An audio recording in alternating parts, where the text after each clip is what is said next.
Hello everyone, જય શ્રી કૃષ્ણ બધાને। તો સ્વાગત છે તમારું મારા બ્લોગમાં।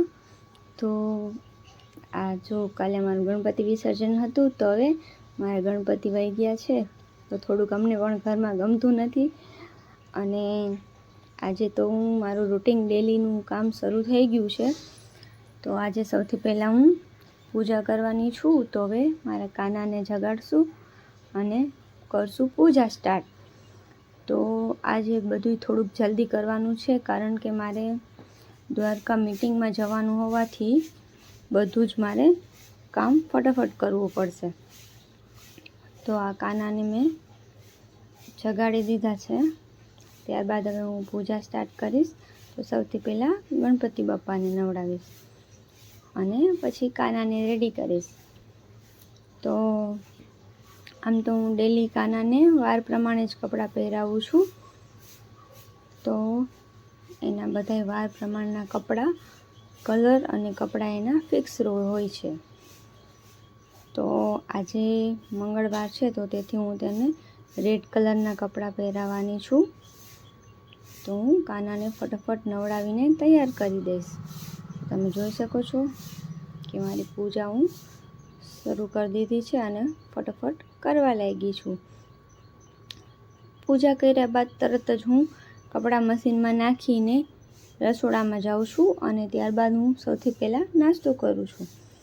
તો આમ તો જનરલી તો મને પરોઠા સાદા જ ભાવે છે, પણ મારા હસબન્ડને સાદા પરોઠા નથી ભાવતા, એટલે એના માટે મારે કંઈક અલગ રોજ ડેલી માટે કરવું પડે છે। તો જો તમે જોઈ શકો છો કે આ કાનો મારો રેડી થઈ ગયો છે। બસ, તો હવે મારી પૂજા સંપૂર્ણ થઈ ગઈ છે। તો હવે હું કપડાં મેં મશીનમાં નાખી અને નાસ્તો કરી લીધો। તો મારા હસબન્ડ માટે થોડુંક કંઈક અલગ બનાવવાની ટ્રાય કરું છું। તો એક મેં રેસિપી જોઈ હતી લચ્છા પરાઠા, તો આજે હું એના માટે એ જ બનાવું છું।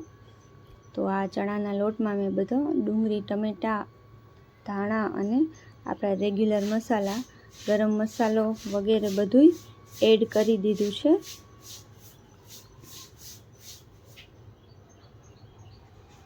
તો તેને મિક્સ કરીને આપણે સ્ટફિંગ તૈયાર થઈ ગયું છે। તો હવે બે રોટલી વણી લેશું અલગ અલગ, એની ઉપર ઘી લગાવશું અને પછી આ સ્ટફિંગ છે એ એમાં પાથરી દઈશ અને પછી ફરીથી તેની ઉપર બીજી રોટલી રાખી અને એને પેક કરી લેશું। અને આટલું કર્યા બાદ પછી મેં લોઢી મૂકી દીધી છે સાઈડમાં। તો આ બહુ ટેસ્ટી બને છે લચ્છા પરાઠા, ટેસ્ટમાં પણ સારું લાગે છે અને થોડુંક પરોઠાથી અલગ પણ થઈ જાય છે।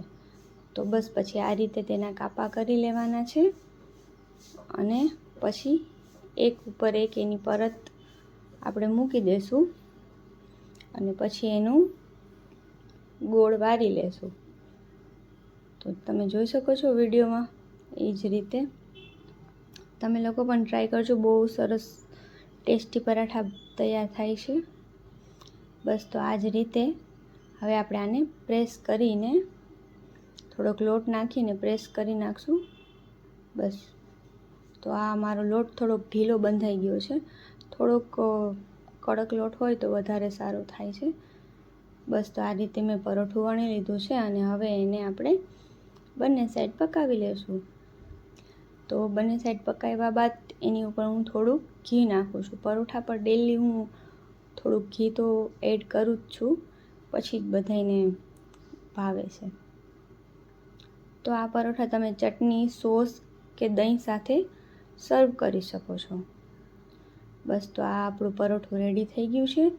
તો હવે મારા હસબન્ડ પણ રેડી થઈ ગયા છે, તો હવે હું એને નાસ્તો આપી દઈશ। બસ, તો પછી નાસ્તાનું કામ અહીંયા મારું પૂરું થાય છે, તો ત્યારે જ હવે મારે રસોઈનું કામ શરૂ થઈ જશે રસોડામાં જ।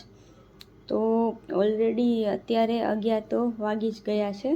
તો બસ હવે અહીંયાથી હું મારી રસોઈ પણ શરૂ કરી દીધી છે। મેં ભાત ઓલરેડી મૂકી દીધેલા હતા, એટલે ભાત પણ રેડી થઈ ગયા છે। અને આજે શાક લેવા જવાનું મને ટાઈમ જ રહ્યો નથી, એટલે મેં ગાંઠિયાનું શાક બનાવેલું છે, જે ચણાના લોટથી આપણે આવી રીતે ગાંઠિયા પાડીને શાક કરીએ છીએ. તો એ પણ સ્વાદમાં બહુ ટેસ્ટી થાય છે અને ભાત સાથે અને રોટલી સાથે પણ તમે ખાઈ શકો છો. બસ તો આ જ રીતે મેં જો શાક પણ બનાવી દીધું છે, લોટ બાંધી લીધો છે અને ભાત મારા રેડી થઈ ગયા છે.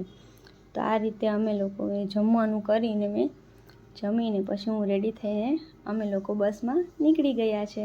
તો તમે જોઈ શકો છો. બસ તો અહીંયા અમે દ્વારિકા, તમને હું દ્વારિકાધીશની ધજા દેખાડું, તમે પણ દર્શન કરી લો.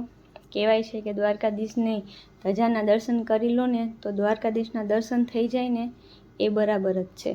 તો ત્યારબાદ અમે અહીંયા થોડુંક ઠંડુ પીધું અને પછી અમે પહોંચી ગયા છીએ જ્યાં અમારી મીટિંગ રાખેલી છે, વિટ્સ હોટલમાં. બસ તો ત્યાં પણ હવે શરૂઆત થઈ ગઈ છે અમારી મીટિંગની. તમે જોઈ શકો છો. અહીં અમારી ICDS ટીમ પણ હાજર છે અને બીજા બધાય આમંત્રિત મહાનુભાવો પણ આવેલા છે. તો બસ અહીંથી અમે મીટિંગ પતાવીને ઘરે પહોંચતા રાતે અમને 9 વાગી ગયા હતા. તો સવારથી રાત સુધી આ રીતે આખો દિવસ વયો જાય છે, કંઈ ખબર જ નથી પડતી. બસ તો તમને કેવો લાગ્યો મારો વ્લોગ જરૂર બતાવજો. Thank you.